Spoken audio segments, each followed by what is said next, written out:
Hi there, hope you're having a fantastic day. While there's absolutely no shadow of a doubt that life as we know it has completely changed and is going to continue to change for the unseeable future. COVID-19 has really put us into what really feels like an alternate universe. And so many of us just want to push reset on 2020 and we just want to stop and start again, if only. But we know that we can't. And this isn't a computer game that we can just turn off and start again. It's real life. It's just a surreal version of it. And really everyone is just doing their best to deal with our new reality, especially when it comes to our kids. And one of the government directives that we've all sort of seen and heard a million times now and hearing repeatedly is around social distancing and self-isolation. So as many parents, many parts of the world, are starting to move into stage 3 and stage 4 lockdowns, where people are confined to their homes, many parents are really starting to ask, what does this mean for my family? Especially when it comes to keeping children mentally stimulated, socially connected, educated, and entertained whilst indoors. And one thing that, of course, is all kids that want to do is to sort of to play games and to be in front of a screen. So if you have concerns about the effects of gaming, you may definitely want to be listening to this interview, and you're definitely in the right place. So today we're absolutely thrilled to speak with Andrea Castello, otherwise known as Dad the Gamer. And I've just been given authority to call him AC. So now, whilst a podiatrist by profession, AC has a real passion for gaming. And as a father, really what's become apparent to him over the last several years with the likes of Fortnite and so many other gaming platforms is just how many parents are worried about the nature of gaming and what it means for their children. Now, Andrea's or AC's mission is to empower parents by demystifying gaming. Thank you so much for joining us today. How are you doing? I'm really well. Thanks for having me. I'm really excited. It's it's really cool to be talking about something other than feet, to be honest. So yeah, I'm really glad to be here and talking about what has been a passion of mine since I can remember 8, 9, 10 years of age. So thank you very much for having me. Oh, I'm really, really grateful for your time. Now, you take a really interesting view and spin on gaming that a lot of viewers are not going to be expecting. So it's been said that rather than gaming being a point of frustration and even anger, gaming can be something that actually brings families together. So can you explain a little bit of your viewpoint on this?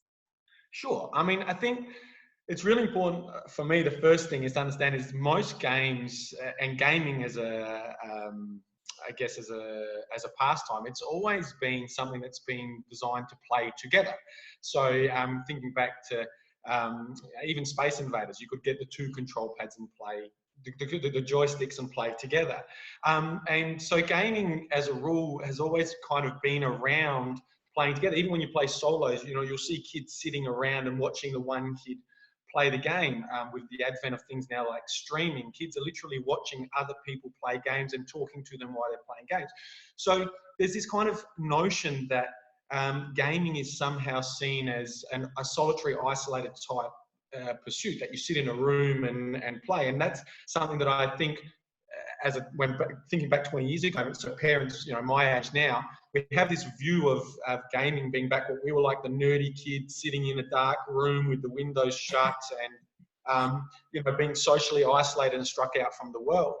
The reality is that gaming has really evolved now, and it's a real, you have huge communities with people having tens of thousands of followers around gaming. And so I look at it from the perspective of, it's actually a pursuit now that, as a parent, it's a really good opportunity to kind of get involved and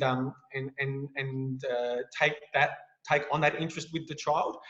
And I think when we talk about that frustration, we all fall into the trap of romanticizing the past. I say this a lot. When we were kids, we'd get home from school, we'd all go to the school with the kids in the same area as us, we'd jump on the bike, we'd ride down to the park and play, and the first street light came on and we would come home, and that was our way of socializing, debriefing outside of school.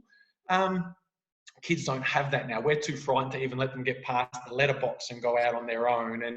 And so I really see gaming, especially as parents, if we take the time to understand what our children are doing and talk to them about it, explain that, have that kind of connection with them. They love it. Kids absolutely adore it, and will kind of gravitate and want to talk to you and gush to you about it. And it's a real nice way of opening a door to other conversations that we want to have with children as parents. So this message isn't that kids should be playing games during this isolation period, rather than the opposite. So this is a really realistic view of the current situation.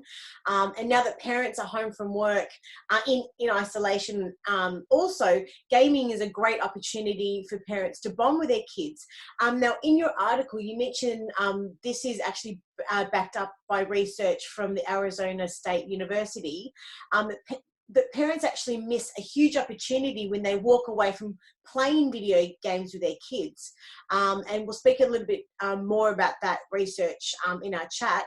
Now, so we published your article titled Games List, Games List the kids will enjoy during times of isolation. For someone who hasn't read the article, can you give us a little bit of an overview of what it's about and just what inspired you to write it? And then we'll get stuck into the questions.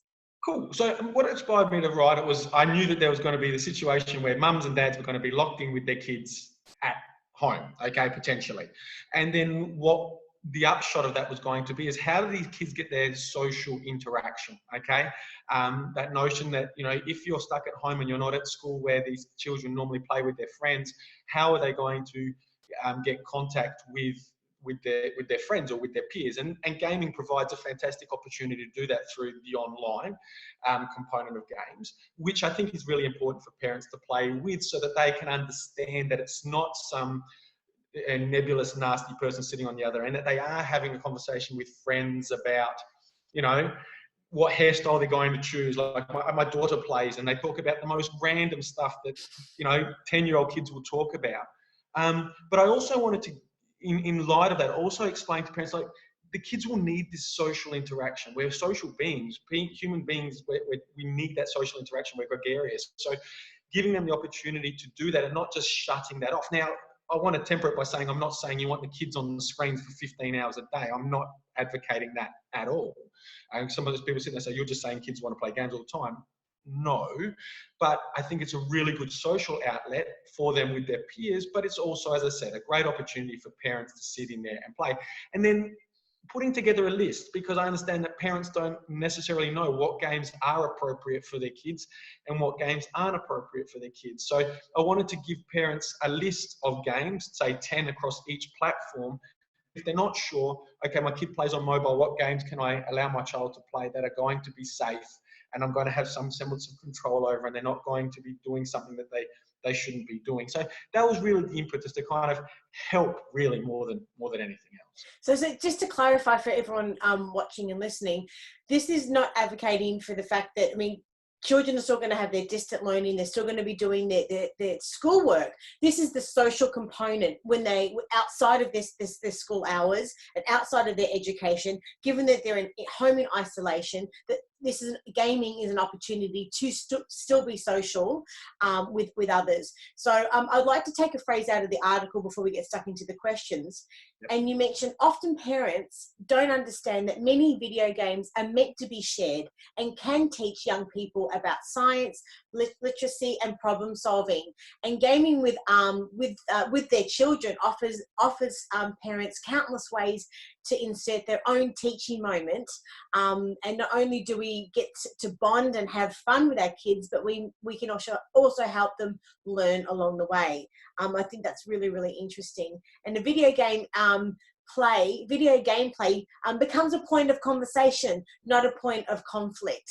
So on the flip side, parents can actually teach their kids lots through gaming. What are your thoughts on that? Yeah, look, I mean, I always use the example of my son. He's 13 years old. He's been playing Fortnite for a couple of years, and I jump on and play with him. And, you know, I'm friends with his friends. And so we'll sit in a party, and I just sit in the background and have a listen to the chatter that goes on. And I'd like to say there's more than one occasion where I've picked him up on the tone that he's used, or, you know, perhaps, you know, we work as you work as a team to kind of meet certain objectives and do certain things together. So you're working as a team to solve a problem to come to a desired outcome. And when you think about most of us that work in teams at work or whatever, sports teams or whatever, it's all about that. So I kind of look at it through the prism of, and after the game, we'll debrief. We'll have a conversation about, well, you know, that tone that you used in that circumstance wasn't, you know, probably the best way you could have spoken about it. How could you have done it better? And we have a conversation, not about the game, but perhaps his behavior in game, or, you know, if someone says something too, like, you know, we've had some conversations where, instances where something's been said in game that possibly not appropriate. And one of their friends has said it, and we've had a conversation about perhaps why that's not appropriate and what the proper response should be. And yeah, I just think it's and because it's coming from it as an equal, it's not me sitting up here having no understanding, telling him about something I know nothing about. It's me being in the same space, having a conversation at the same level, which then allows the walls to come down and him to share things with me that perhaps he wouldn't have possibly done if I'm sitting there going, get off your screen, it's a waste of time, blah, blah, blah. And look, you know, that's what happened. That's what happened to me. There's no future in gaming. You know, now people are earning $500,000 a month playing games. So, you know, I guess that's probably my response to that point. Yeah. Well, let's get stuck into the questions. So question number 1, is online gaming good for my kids if they are forced to stay home and be in isolation? And if so, why? Okay. In moderation, I think it's very good. Okay. So you referred to, there were a couple of studies that I pointed to in my article. And there's a 2018 study that's called Video Games Are Not Socially Isolating.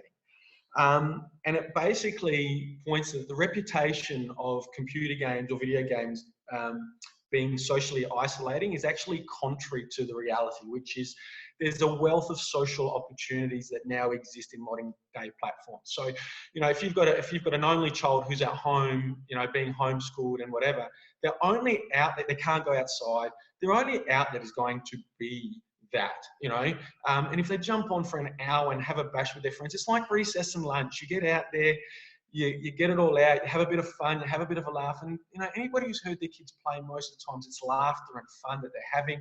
You know, it's just mentally, you know, it kind of, you know, people say you shouldn't be using it for an escape, 100%. But these are interesting times. There, you know, is a little bit of escape, you know, whether it's reading a book or watching a Netflix show or playing a game. Is it really that bad? I don't think it is. I think it's an opportunity for our kids to mentally debrief, shut off, go and do something very different with their friends, have some fun, socially connect, have a chat with their friends about how their friends are coping with what's going on. I think this is the thing that we fail to understand, that kids have conversations about all sorts of things. And this is just another avenue, another way that, you know, no different than a telephone, to have a conversation with their friends and debrief in a way that they possibly wouldn't with us as parents. Yes, yes. Let's get stuck into question number 2. Should I be playing games with my kids? 100% yes. 100% yes. You alluded to that study, that Arizona State University study looking at playing games with kids. 100% yes.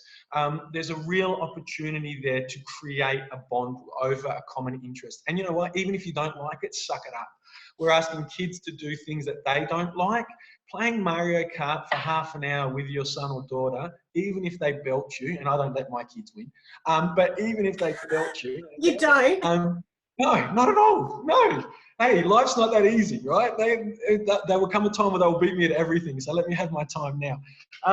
But like, for me, it's that real thing of, as I said, as I alluded to before, it's that time of problem solving together. You're doing things together. You're showing an interest in something that a kid loves. And I always make the point, if a kid was out there swinging their tennis racket and playing tennis and you're sitting out every game, or their dance recital or whatever, the kids love you being there. Gaming is no different. It's a passion or it's an interest for them. take an interest in it. And as I said, you will find that the walls will come down. You will start having conversations with kids that you never thought you would have a conversation with whilst playing. It's a bit like talking in the car. They can't get out. But their walls are down. They're concentrating on everything. They're looking at you more at that level, and they will open up. And that's what that study showed out of Arizona State University. So, yeah, definitely. And they're fun. Like, they really are fun. There are so many options with games now. They're just good fun. And how can parents have some control over their child's online experience, and to but protect them from harm in that regard also? Have you sort of had? Look, that's a great question. That's a great question. It's one I get asked a lot. So we could probably do a whole thing just on that. I think the first part of it has to be every single platform has some kind of security measure online. So PlayStation Network has theirs, Xbox Live has theirs, Nintendo has theirs. So I think understanding that, setting up the account properly when you initially set something up for a child, means that you can set parameters and controls over what they can and can't do online. I think that's the first part. The second part is actually understanding the game itself and what they're doing.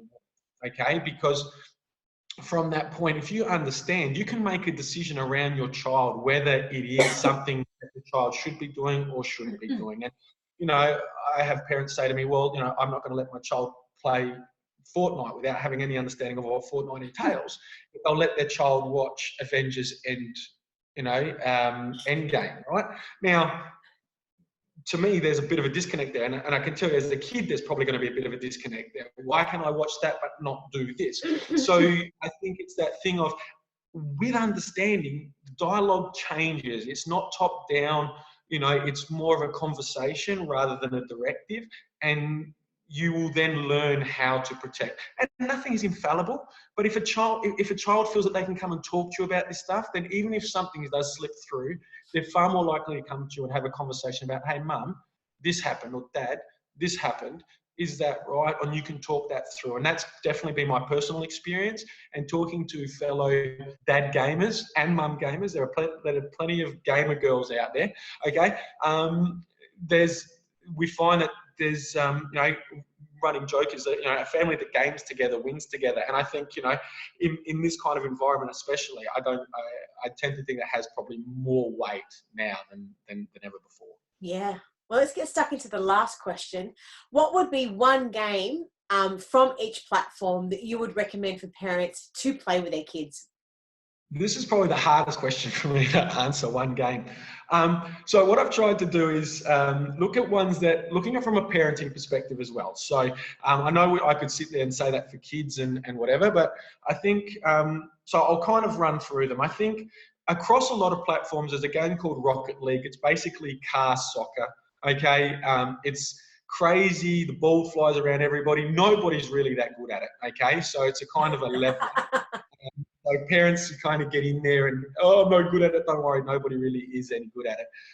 So I think Rocket League's a good one. That's multi. That kind of, there's every platform has that. But if you look specifically, I think for me on Switch, you can't go past Mario Kart. There was actually a study that came out that showed that people that play Mario Kart actually are better drivers than people who don't play Mario Kart. That was a really funny one. So Mario Kart's great, and it's so much fun, and you can play up to 4 or 5 players on that one. Mobile PC, I've said Minecraft. It's a thinking game. You can play with your child together. They can play online with their friends, and it's pretty safe. And you know, that's again multi-platform. And then PlayStation 4, I've thrown this one out for PS4. I think a new game came out. It's called Dreams. It is a one-player game, but it's a beautiful game insofar it's people have created and developed their own games, and you can teach your kids. Your kids can go in there and actually make their own games within the game. And I think Dreams is a really sweet game, and something that you can, varying levels and things like that. And Xbox, I've just kind of reverted back to your Rocket Leagues and your Minecraft. So that's where I think Rocket League, Minecraft, you stay there. A bit of Mario Kart, a bit of Dreams. I don't think you can be wrong. And I've made it so that, you know, you can look at it from a 4, 5, 6-year-old as well as a 13, 14-year-old. I've tried to keep it quite general in that sense as well, rather than be specific to ages. Well, oh, the agony of choice. But that's just the thing these days. You know, when we look at other, you know, points in history when, you know, people have been confined to self-isolation in war and everything else, they didn't have technology, they didn't have everything else that we have these days. So really, we are very, very fortunate to be living in this point in history. But really, so to recap, so during this time of self isolation, video gaming really does provide an opportunity for us to bond with our kids, to keep their young minds occupied, and to help them learn whilst also managing their own internal issues with social isolation. So the next logical question is, which games? Well, I guess everybody watching, you'll have to just read AC's article to see. And from that perspective, we would love to be able to know, also to put some comments down the bottom, which games you love, and if there's any that we've missed also. But AC, we are so grateful for your time today, and you've given lots of parents all around Australia some tips. If they've got any other questions, whereabouts can they find you? Look, social media is probably the best. I'm across all the platforms, so both Instagram, Facebook, Twitter. I have got a website. It's getting put together. The website's dadthegamer.com, but everything else is dadthegamer29. So, you know, look at that on any of those profiles, and please hit me up. I love helping. So, you know, I always see my role here is, there's no judgment ever on my role. I mean, everybody's got different things, but I just figure that gaming is something that is not going away. It's something that's going to be here. Esports are going to be massive. So as parents, if you don't know, who do you go to? Where do you go to get the advice? And look, if I can't give you the answer, I will point you in the right direction. I will go and hunt the answer myself. That's my promise to everybody who's following me and is interested in it, because as I said, it's such a big part now of the adolescent culture that as parents we really should be involved in across it as much as anybody. AC, thanks so much for your time. I can't wait to chat with you again really, really soon. Take care. Thanks for Good having me, Rachel. It's been a blast. Thank you so much. Okay, ciao. Bye.